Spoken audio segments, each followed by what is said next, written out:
On November 18, 2017, we headed down to Southwest Virginia to see the 75th annual running of the Clinchfield Santa Train. Our first stop was in Haysi, Virginia.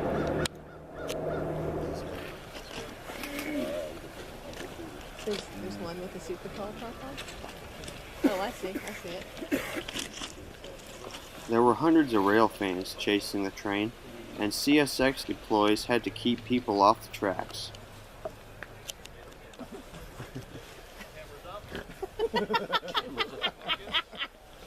CSX policemen had a good time joking around with foamers in the photo line.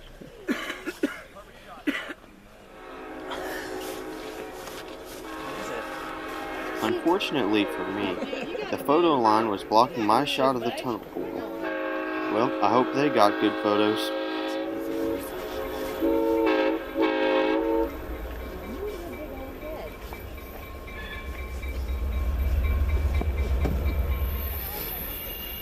Restored Clinchfield F7 No. 800 was pulling the train, leading SD45 No. 3632 and two CSX F40 PHs.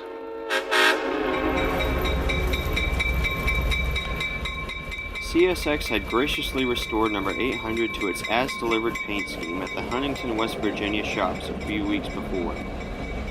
Now No. 800 was back on its home turf to pull train P901, the Santa Claus train, from Shelbiana, Kentucky to Kingsport, Tennessee.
Santa Claus is riding aboard CSX's open platform observation car, West Virginia, which is bringing up the rear of the train.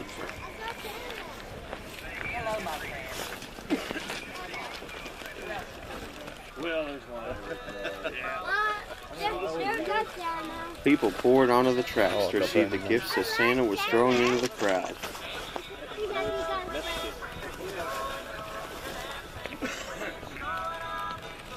Homer shot the scene from above the tunnel.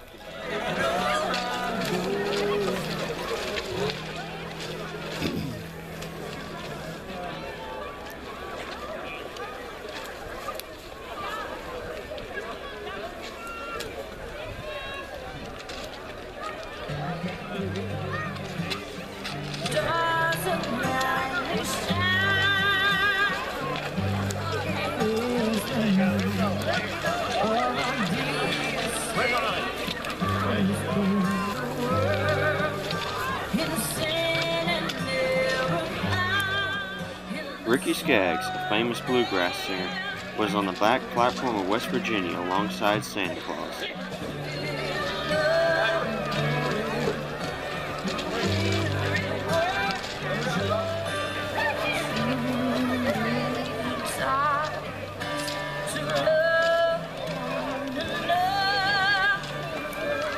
Merry Christmas to you.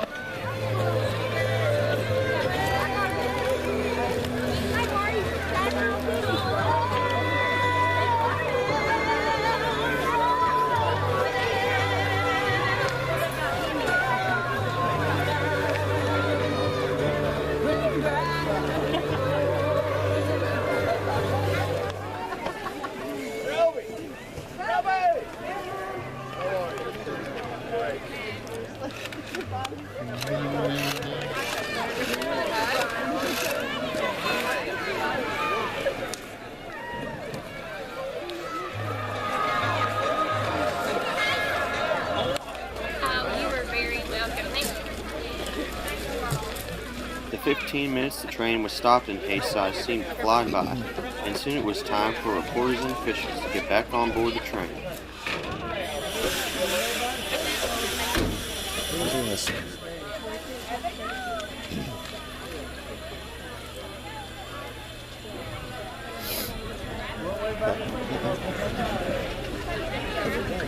That's going to stop.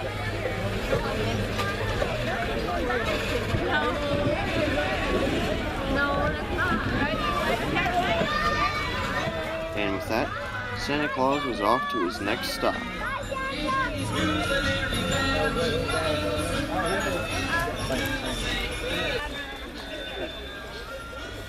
Okay, well.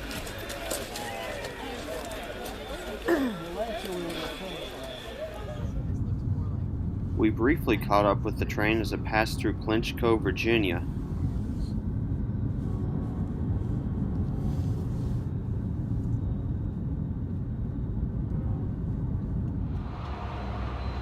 And it caught up with us a little farther on down the road.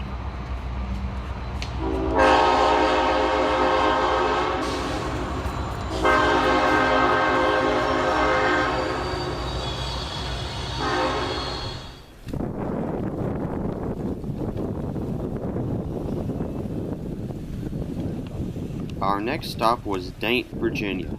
And yes, that is how it's pronounced.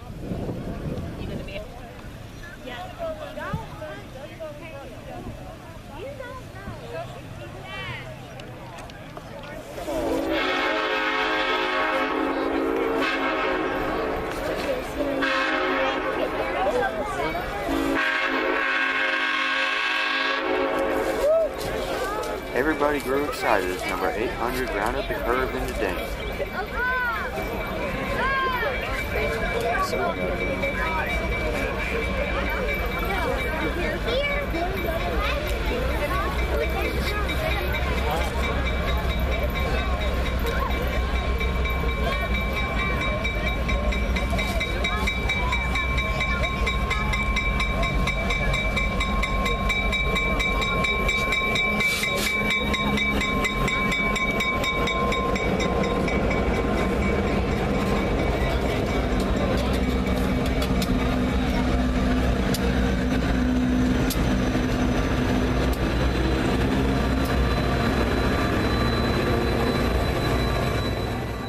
Now a little bit about the Clinchfield Santa Train itself. The train was first run in 1942 and was started by several Kingsport businessmen who wanted to give back to their community. The train is still run today in a partnership between CSX and the Kingsport Chamber of Commerce and is used to distribute necessary items to people in need in southwest Virginia and all along the Clinchfield Railroad. Every year, hundreds if not thousands of railfans flock from across the country to see the running of the train.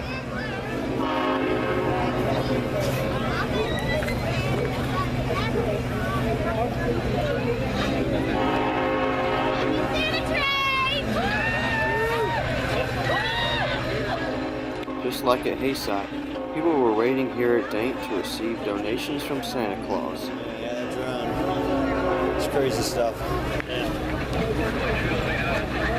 Yeah, this looks like a real old car.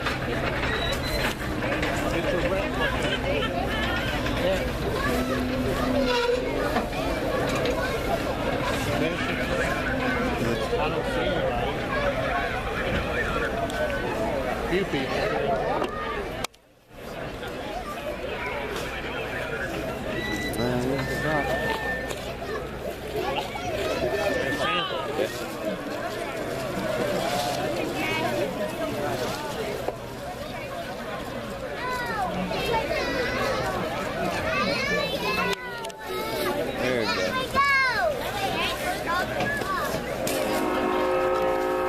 After the train stopped, I headed over to Daint Yard to get a closer look at the locomotives.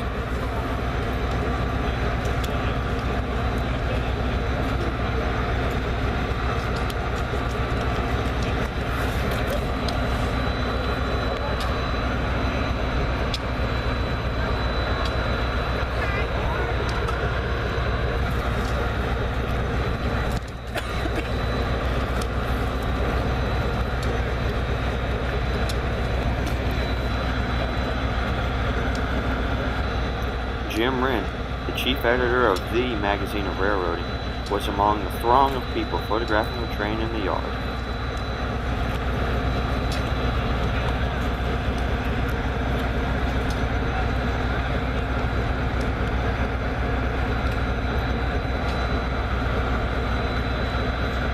Dozens of foamers lined up across the tracks to photograph number 800.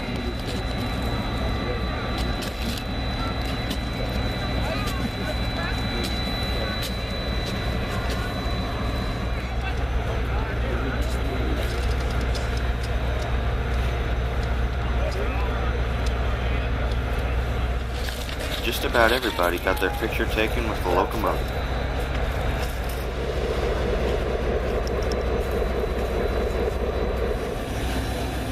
And of course, the drone people were there in full force.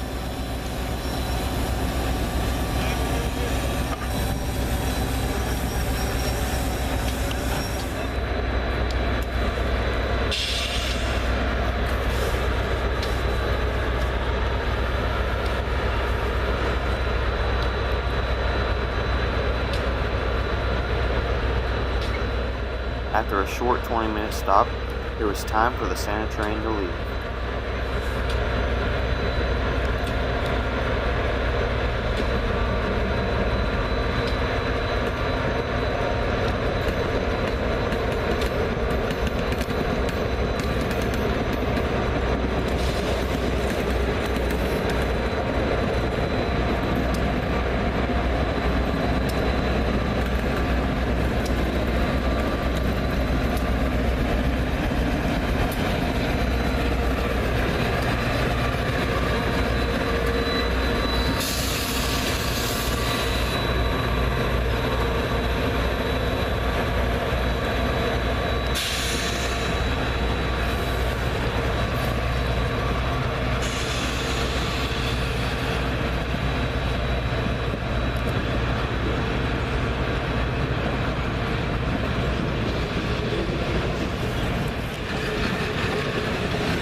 That, Santa Claus was on his way to his next stop.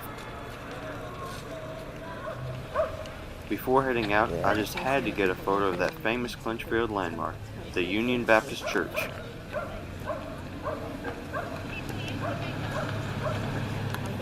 Down in Clinchfield country, it's common to see people walking on the tracks all the time.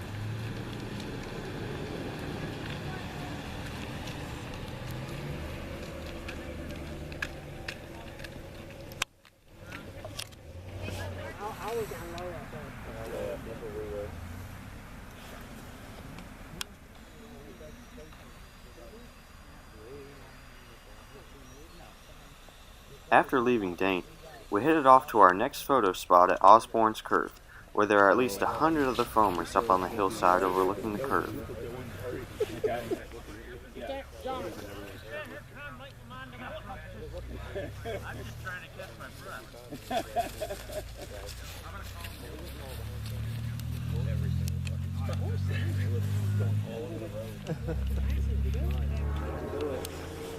The crew on the Santa train decided to give us a great show and put a person in the cab of the second unit to blow the horn in a competition with the lead unit. You better run! Run! All right, that worked. Thank you! Nobody on the hill, me included, wanted anything to mess up their perfect shot.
competition between number 800's Nathan M5 horn and number 3632's RS5T Leslie horn continued as the train headed towards its next stop in Dungannon, Virginia.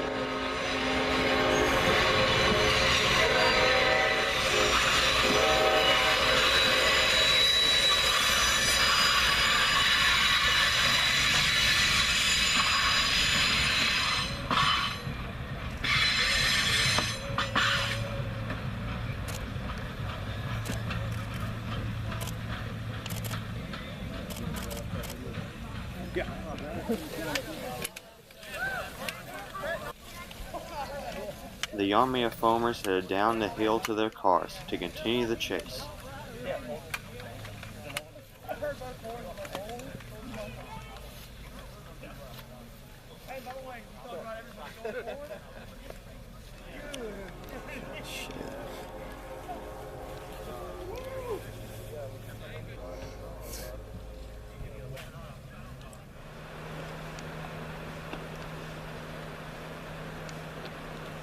Rail fans from 20 states converged at the Copper Creek Viaduct, where the Southern Railway's Appalachia District parallels the Clinchfield for a short distance.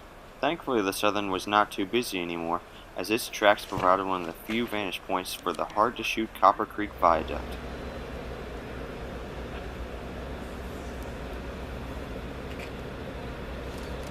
Number 800 looked like an N-scale model on top of the spindly trestle.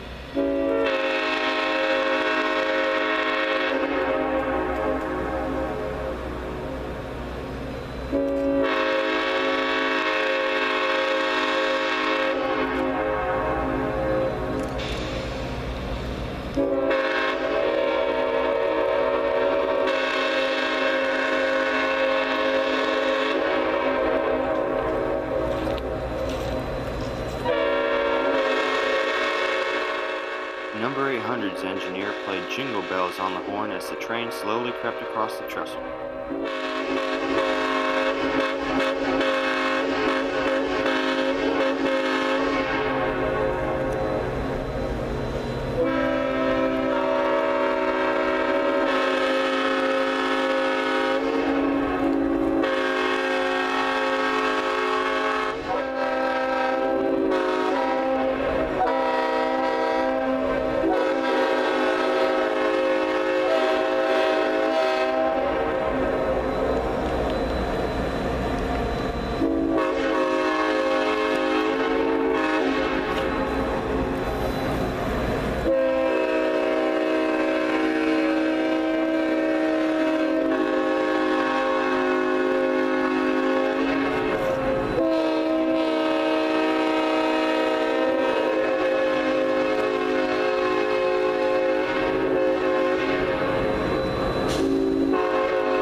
The end of the train slowly receded into the distance as the train began its final leg of the journey towards Kingsport.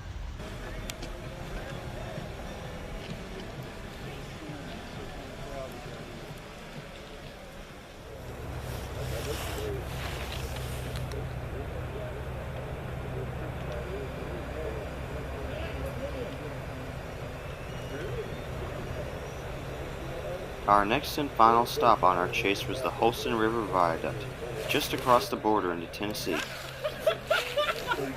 Railfans precariously perched on rocks in the river in order to get the perfect shot.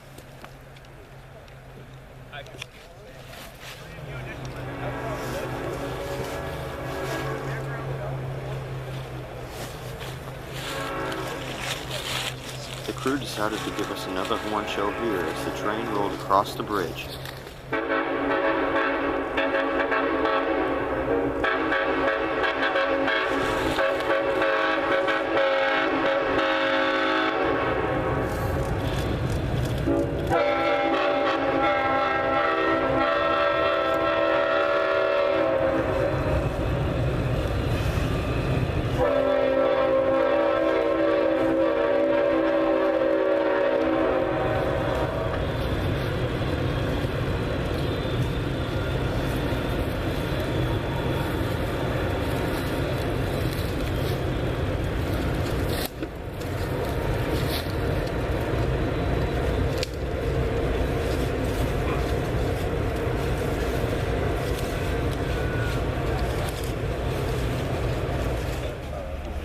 Unfortunately, we weren't able to make it to Kingsport in time to see the train's arrival, but we were able to check out this cool Clinchfield private car in the CSX Yard. Weighing in at 105 tons, Clinchfield President's Car number 100 was deemed too heavy by CSX to be used on the Santa Train, although Clinchfield itself had used it in that service for many years. We got rid of a bunch.